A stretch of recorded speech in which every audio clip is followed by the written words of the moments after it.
Welcome to Vox Populi News. This is the fourth episode of the Islam Q&A, and with me today I have the amazing Aynaz, Anni, Cyrus to give you all of the Shia answers to your questions, and as usual I will give you the Sunni answers to your questions, and that way you have a good rounded up answer to everything concerning Islam. Today we're actually only going to tackle 3 questions. We're going to try and keep it very short and condensed for our viewers. Continue to submit your questions to submissions@voxpopulinews.net. Submissions@voxpopulinews.net, and we will answer everybody's questions. I know we have a ton of questions we have not gotten to yet, but we will get to everyone's question. Annie, are you ready for the fourth episode? Oh, I'm ready. This is so exciting. People are loving the episodes. The questions are pouring in, and you've been a tremendous help on this. So I really do appreciate you being here. Oh, absolutely. It's a pleasure. But you know what's the interesting part? Somebody sent me a message last week saying, I've been watching every episode. And it's very interesting because you both give the different aspect of Shia and Sunni, and it still sounds the same to me. I'm like, exactly. Yes, it is. It's the flip side of the coin. So let's get to the first question. I'm reading it here. Do you believe that Islam is the one world religion? I know and understand it is an ideology and not a religion that is spoken of in the Bible, which will dominate during the end times. So, what do you think, Annie? Big question. I'm sorry, that was. I don't know who asked that question, but as you all know, I don't get into any comparison. I don't talk about what's said on Bible, but what I know is yes, it is not a religion; it's an ideology. And if you do know that, you shouldn't even ask that question. However, if you decided to ask, no, it is not. They might try, but I can say there are more than enough people who are educated enough or starting to be educated that they will not let such a ideology be the end of the word ideology to kill people. So I don't agree, and I don't think it is. Do I think they're trying and they're going for it? Yes, because I know within Quran it does say everybody is born a Muhammadan, everybody is a Muslim, and until the day everyone has either come back, converted, submit, or died, there will not be an end to this word. But that's just one of those, the stories we were talking about in the last episode. It's just a fantasy. But that's what they're trying for. But I do not see it happening. No, I don't. And it is an interesting question. I'm sure a lot of people are thinking about it, and there's a lot of videos about end time prophecies. Muslims have their end time prophecies, Christians have their end time prophecies, Jews have their end time prophecies. If you look at Christianity and Islam, a lot of the prophecies actually match, but on 2 different teams. So, Christian prophecies and Islamic prophecies do match on some level, but they're not both playing for the same team. It's just like Islam is the opposite of what Christians believe. I just Well, confused myself saying that. and let me jump in real quick because I get a feeling that just as soon as you said that, at least 100 heads were like, what? The reason she says this is because Islam basically stole everything within Bible, twisted around, turned it into their own prophet. She doesn't mean Islam and Christianity is the same. Don't get us wrong. She's just trying to let you know that you will hear a lot of familiar sounds in there, but it's just because Muhammad back then was a brilliant man who came and said, how can I trick people? I'm going to steal whatever is in Bible, I'm going to twist it to Allah's name and my own agenda, and I'm going to hand it to people. That's what she said. Sorry to interrupt. Go ahead. No, that's fine. What you have to understand is that Quraysh, which is now known as Mecca, where Muhammad came from, was the beacon of multiculturalism. And multi-religions. They were polytheists, and they had several gods. And Christians and Jews and the pagans all were together inside the Kaaba, the black square cube thing that's in Mecca that all Muslims pray to, and then they want to say that they don't have idols, but that's a subject for another day. Inside of it was a statue of the Virgin Mary and a picture of Jesus back in Muhammad's time. They considered them one of their gods. So these are not stories that he just figured out from Gabriel. These are stories that were there. Plus, we also talked about him talking to Bahira, the excommunicated Christian monk who, was on the border of Syria, somewhere in there, when he was about 13 years old. But I don't think Islam is the one religion. The one thing that terrifies me personally is Chrislam. Chrislam is this new thing where they combine Christianity and Islam, two contradicting doctrines that are really just, I don't know how you would merge them together. And that is, it's not completely out there. Berlin, I believe BBC News had said that they are building the first, I don't know if you know about this, Aynaz, they're building the first all-in-one mosque, synagogue, and church, all in one building in Berlin. Okay. Yeah, so that's happening. Also, Chrislam is a very dangerous thing, and I think that Chrislam might be the one world religion that they're all trying to achieve. See, Muslims don't care. They will go into Chrislam and they will say, yeah, we approve of it. But that's just one foot in the door. Once they do that, if Chrislam takes over, then after they take over, then it'll be like all enforcing Islam. Muslims have no problem putting one foot in the door and then waiting for the other foot to go in. They don't have a problem with that. They'll do that. That's what they have done. But that's my answer. But a lot of times when we're talking about prophecies, like there's a prophecy in the Bible that, and I'm not very good at these things, but it talks about the mark of the evil one, and it talks about a mark on the head or on the wrist. That's where they will have their mark. And I've always thought, Aynaz, the second episode, we talked about Muslims when they're praying, they like to have that mark on their forehead, the mark of the beast. That's what it's called. The mark on the forehead matches what the mark of the beast is. So that's something that I find interesting, and that's what I mean when I say that a lot of the prophecies do match, but it's kind of like they're playing for opposite sides. Second question. Could you cite acts of violence by Muslims who are following Sharia that have taken place here in the United States that we should all be aware of, but mainstream media has been hush-hush about? I ask because I have not heard about a lot of that going on here. If there isn't any, why do you think that is? Do you think they are waiting for something like House Resolution 569? We're going to tackle this question. This is the reason we have 3 questions, not 4 this episode. We're going to tackle this question in 2 parts. The first one is going to be acts of violence by Muslims. Annie, do you want to take the first hit at this? Yeah. I've been thinking about this for about a week, and what I came to understand is one of the misunderstandings happening here in the U.S. is everyone is looking for that moment when there's a news saying that some building was just bombed, or some metro was bombed, or airplane, flew into a building, and they're all like, "Oh my God, Muslims are attacking." That's not it.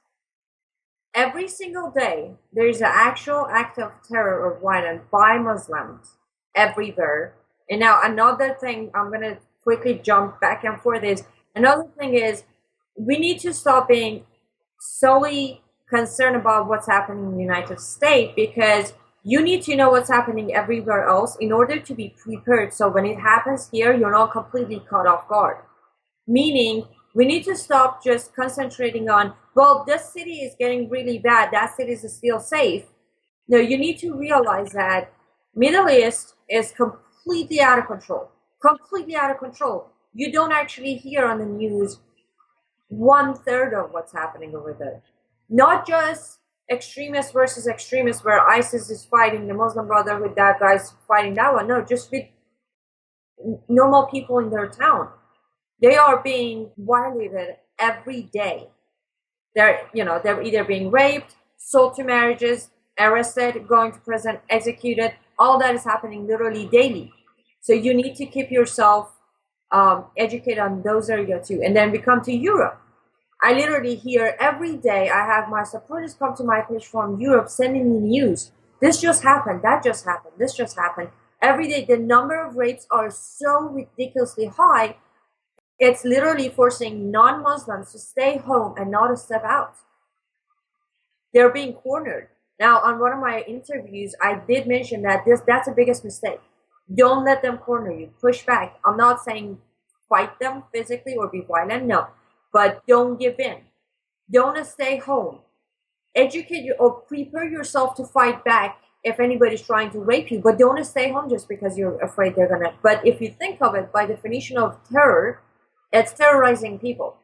They are doing that. Now, it may not be happening in the United States. The reason for that is our laws and constitution. It's harder for them to get in. In Europe, they can do that, and pretty much if anybody grabs a gun and shoot them, that person is also going to be, arrested for doing so. Here, not so much. So they have to play it more carefully, but that doesn't mean they're not already here. They're just finding the loophole to figure out how to do it here without us being able to protect ourselves.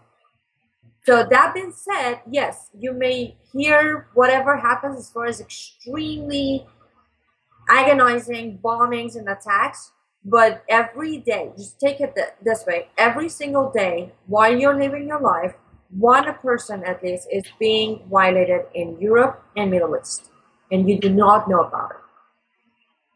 That would be my answer. Completely agree with you. I'm actually looking at this great website that everybody would do well to go to and use as a reference. Verify everything on it, but use it as a reference. It's a good starting point. It's called thereligionofpeace.com. Thereligionofpeace.com. It has a list of Islamic terror for the last 30 days. And it says during this time period, there were 145 Islamic attacks in 22 countries in which over 1,600 people were killed and 1,800 people were injured. That's on an international level, and we pretty much hear about all of the acts of violence that happen here in the United States by the media. Now, here's the problem that we have with crimes not reported by the media in the United States. If we want to focus back on that to answer your question even, when I was in the community, in the Islamic Arab crap community,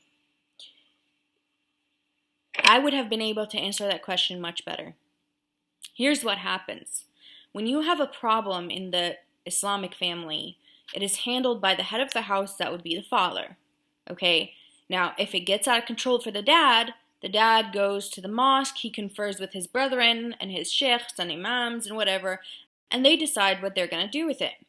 If you have a mosque in your area, in your state, understand Sharia has already been getting carried out.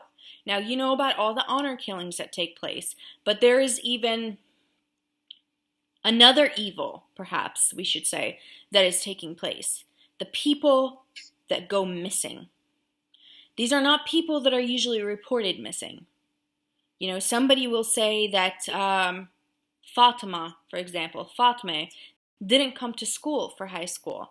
The school will report it to the police, she's been missing. The police go to the house. Oh, well, Fatima went back to the Middle East or Iran or Pakistan. She's gone to visit family for an extended period of time. Oh, her grandma's sick. Oh, how sad. Fatima's never coming back. She may not have gotten killed, but Fatima's passport was taken away, and she was sent back to that area because she has no rights there, because maybe she showed a little too much heel. Or maybe her ear was showing, or maybe she refused to wear the hijab, or maybe she refused an arranged marriage. That is not to say that once she got there, she didn't get killed. But most of the time, they get there, they get married off, and they're gone. They're disappeared. I've had this happen before with people that I knew or knew of the family, of the community. Aynaz, do you know stories like that? Oh yeah, Yeah. I have like cases in Iranian community where they just decided overnight to go back to Europe for a visit and decided to stay, never come back. Nobody's going to report to police, and the police are not going to go over to the other areas, to the other countries, and investigate it, so it's pretty much a shut file. Case is closed. So, these are the kinds of crimes that cannot be reported by the media, and this is probably the only time I'll ever defend the American media, is these are the kind of crimes that do not get reported to them. Murders, everything else that can go hush-hush, will go hush-hush if Sharia takes place. Because because honor, you have to understand, a Muslim's honor lies between the thighs of his women. And honor is the most important thing to them. And we talked about double definitions before. Honor to us is different than honor to them. Okay? So, if his honor is in question, then he will do anything and everything to make sure that it stays hush-hush, that he keeps control of it, and the community will stay silent. So, that's the answer to the first part of the question. The second part of the question was about House Resolution 569. And I'm just going to read it real quick. For anybody who is not aware of that, I don't know what to tell you except that I made a video about it on December 27th, I believe, shortly after it came out. And this was introduced December 17th, and I'm reading this off of congress.gov. Okay? No conspiracy theories. House Resolution 569 condemning violence, bigotry, and hateful rhetoric towards Muslims in the United States. You don't have to wait for Sharia to come. It's already here. This is Sharia. Speaking against Islam, speaking against Muhammad, and speaking against the Quran and the Hadith and the Sunnah is all illegal in Sharia, and now they're trying to make it a law.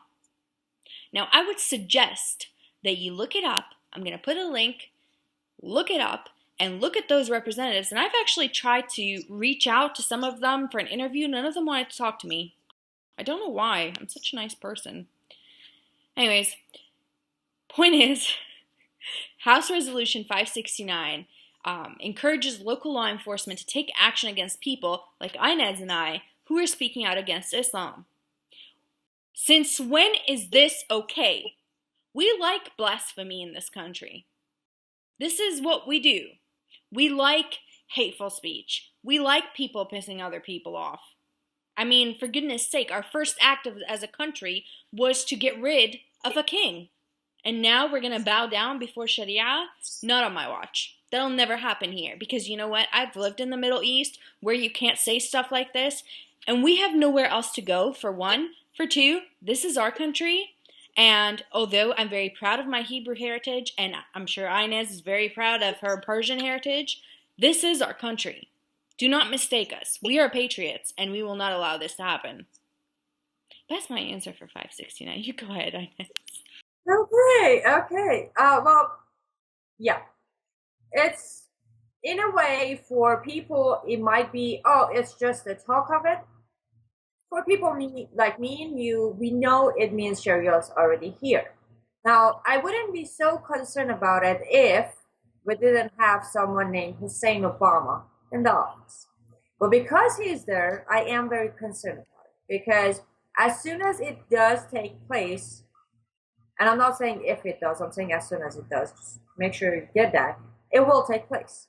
And when it does, that is when hell is going to break loose.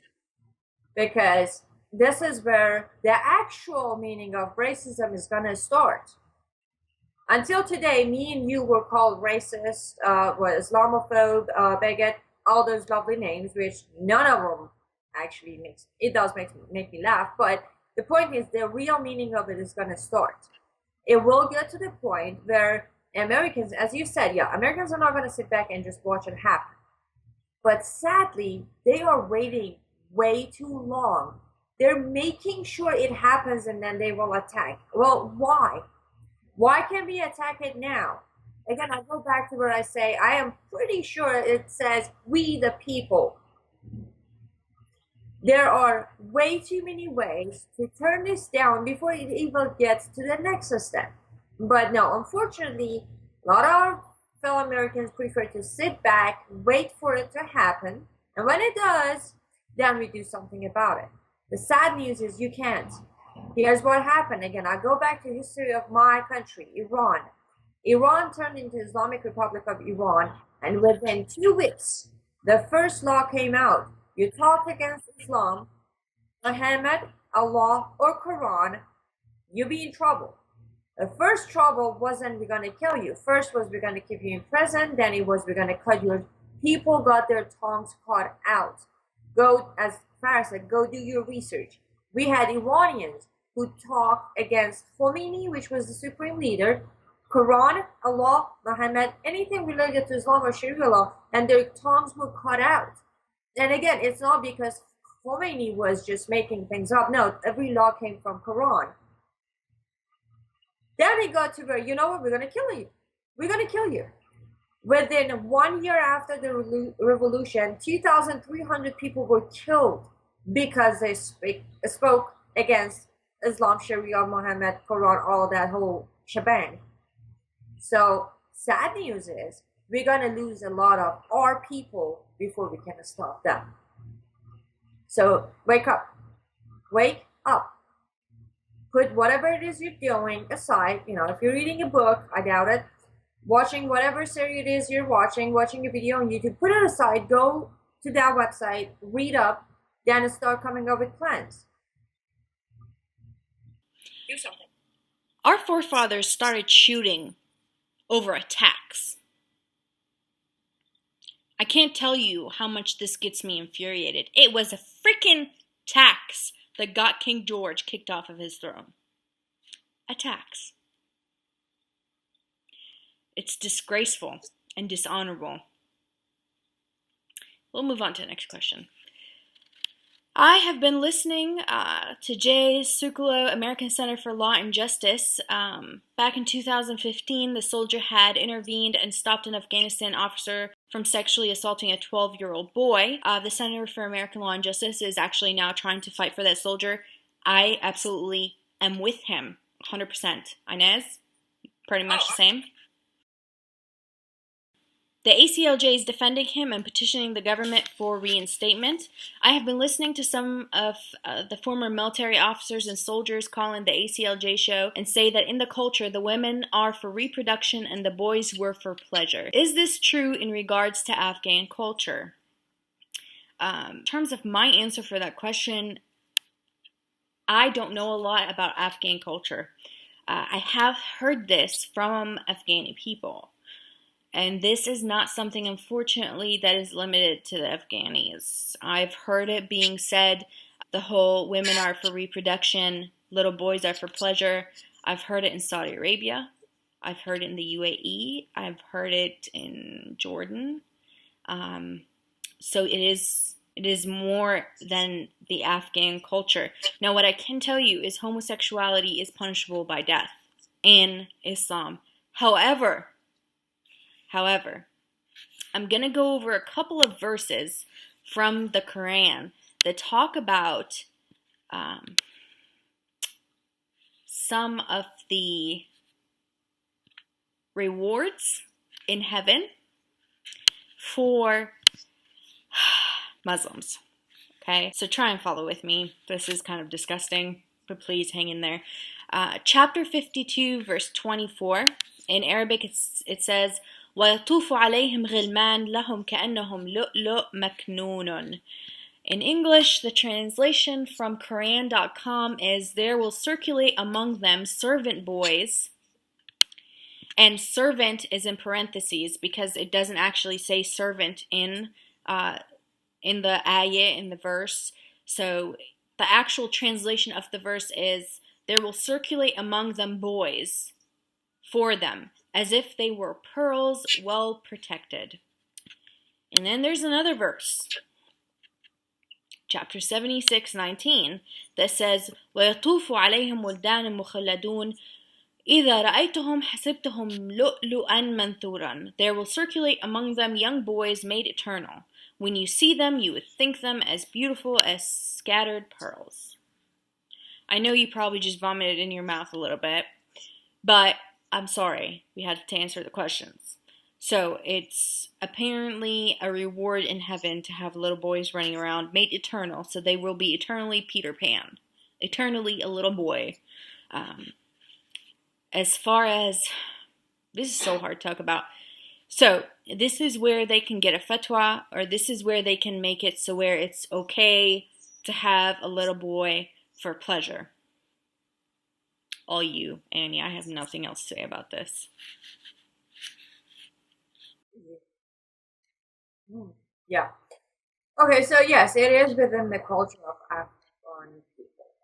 That I know for sure. Now, the reason I know for sure is back in the days, I think I believe it was either first or second grade, a huge number of Afghan people started, migrating to Iran for whatever reason. It was the Osama bin Laden, the Al Qaeda, and all that was happening. So a lot of them were moving to Iran. So we actually got to. I had a couple of friends, a couple of Afghani friends. So I started knowing their culture.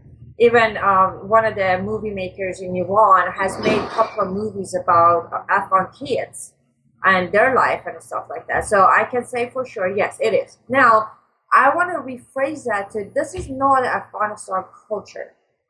This is an Islamic culture. Reason. You can add to the list of countries you said, Farrah, Iran and Pakistan.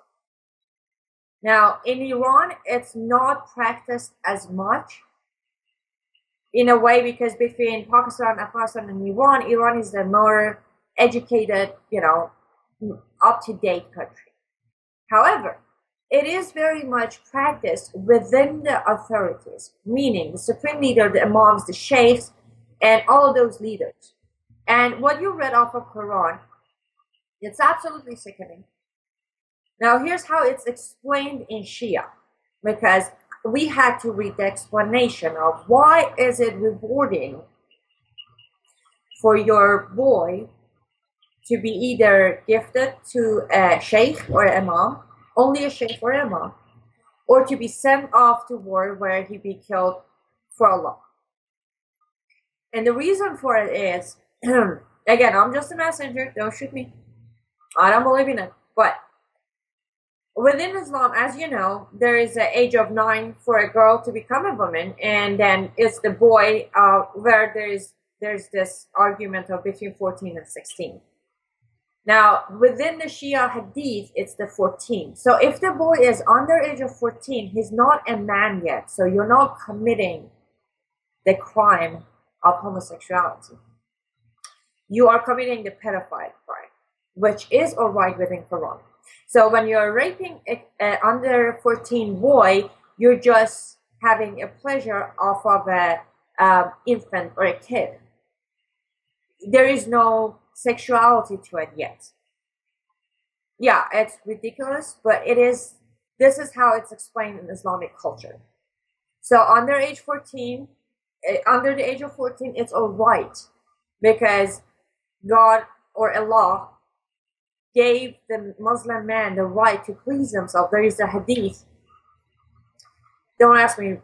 It's just a hadith. I will definitely try to make it and on next episode say which one it is. But it is the one where it says if a Muslim man is stuck in the middle of nowhere and he needs and has the urge of pleasing himself, he can go ahead and use his camel for it.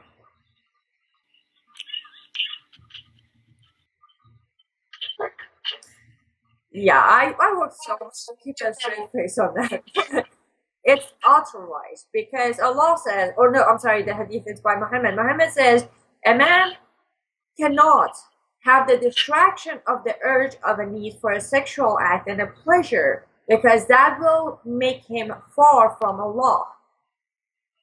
So when you have the urge, just grab the first thing that comes handy. I'm sorry, you really. Yeah. No, I mean it for real. This is what they teach, man. It's like, now if that first thing handy is a boy who's underage of 14, you're fine. You are completely fine. There are actual, this is really sad. But in Iran, there are these like brainwashed families, mom and dad, who take their little boys to imams as a gift because they think the boy's going to be blessed with the reward of heaven. Like they literally hand their baby to a pedophile to rape because the hadith said so. The same way a father hands her daughter to a pedophile because Muhammad did it. You see, so it's not just an Afghan culture, it's an Islamic culture. It comes with it. I really don't like to say it's a country's culture. I actually had this comment last night that somebody said, again, well, your experiences is because of you personally, your family, and your village. Like, first of all, honestly, Tehran doesn't count as a village. It's a capital country. But okay, fine. But are you kidding me? My experience was exactly. So that's the thing. People need to start even verbalizing it in a way. It's Islamic culture. It has nothing to do with any country. It doesn't matter if it's Iran, if it's Iraq, if it's Afghanistan, Syria. It doesn't matter. It's a culture of Islam. That's what comes with it. Now, again, if you want to really sit back and let it happen here so you can see it for yourself, well, be my guest. But take my word for it. It's not about a country. It's not about a specific culture. My background comes from Persia, Persian Empire, Cyrus the Great. For God's sake, we used to be the ultimate culture. They came in, invasion happened, brainwash started, boom. Today, sadly, Iranian people are called Muslim. And that's something we talked about in one of our previous episodes is when Islam dominates, because Islam, again, it's not a religion, it is a complete system. It's political, it's religious, it's a literal everyday exactly how to live your life down to the detail of how you're supposed to wash your hands. When it takes over, it completely erases your Oh, culture. let's forget which food you put down on the bathroom. Oh, yes, of course. Only eat with your right hand, how you put your food in, even, for example, how you step into a house. You have to step in with your right foot, never with your left foot. It's down to the detail, every intricate detail. Quick question, because this is something on my mind to talk about. I'm very curious to know if it does exist on the Sunni side, but in a Shia side, we actually have this, let's call it funny thing where when a building is being built, that one of the major inspections that happen is to make sure where your toilet is not going to be facing Mecca. Do you have that on Sunni? Yeah, of course. Uh, that's more, you're talking about like Saudi and the Arab Gulf. That's their type of thing. Um, Now, I have never had a building built there, but that sounds about right in those areas. Not so much when you're getting into the Levant, because the Levant is a lot more, or used to be a lot more lenient. Unfortunately, no longer. But when you're talking about Afghan culture, Persian culture, Levant culture, North African culture, do not forget they did have beautiful cultures before Islam came in and wiped it all out. Educate yourself. Educate yourself. These are cultures, I'm talking about everybody, that are rich in music, poetry, food, love, entertainment. These are cultures that were gorgeous. Gorgeous cultures. And I learned every single day more and more and more about how my heritage, my people, used to live before Islam came in. For example, Afghanistan. I read a story the other day, and I got it checked out by multiple resources, Afghanistan used to be Buddhists and Hindus, and women were the council in Afghanistan. Take a look at Afghanistan now. Islam, wherever it goes, it just brings destruction. And you know, the victim never gets to write history. Never. And wherever Islam went, it victimized a lot of people. And a lot of people got killed, especially when you're talking about the non-Christians and the non-Jews. You think we've got it bad as Christians and Jews? Pagans, Hindus, Sikhs, they had it really bad. A lot worse than any of us have ever had it. Their entire civilizations have gotten wiped out. So, because they don't have to give them in Islam, when Muslims invade, they don't have to give them the choice. They can just kill them. So, that pretty much wraps up episode 4 of Islam Question and Answers. Aynaz, again, thank you so much for being with me. I love being on your radio show. For people who don't know, can you tell us a little bit about what's going on with your radio? I co-host with you every other week. I know, you're going to be coming on this week. Yay, I'm excited. So we are having the Live Up to Freedom radio program on FPC channel on Blog Talk Radio. It's every Monday, 7 p.m. Eastern Standard Time.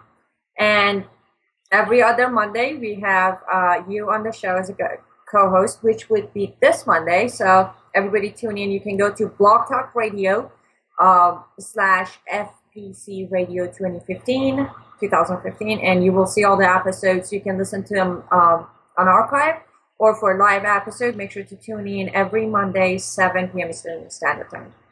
It's awesome.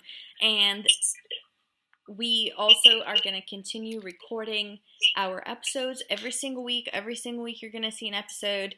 So continue to send in your questions. Again, it's submissions@voxpopuli.news.net. If you would like to help out, we would really appreciate it. We do this for free. So this is our lives. This is all that we do on several different platforms. Aynaz and I spend all day, every day talking to people, whether it's on the phone, Facebook, YouTube. We do everything that we possibly can to educate everyone and get everybody the answers that they need. You can help out financially. You can donate. VoxPopuliNews.net has a PayPal. You can donate there. Any contribution is much appreciated. Live Up to Freedom. We're going to have the site listed right here. You can go there and you can donate. And you have a GoFundMe page. Right, Aynaz? Oh, we did, but it got shut down. We got reported, and sadly they took it down. So we don't anymore. We do have the PayPal going. Oh, wow. I wonder how that happened. I know. Well, a miracle. So you can go to Live Up to Freedom and you can donate over there. It's used for equipment. It's used for keeping the sites up, and other stuff as well. So thank you so much for watching. Please don't forget to submit all of your questions to submissions@voxpopulinews.net. Visit our site, and we'll see you next week.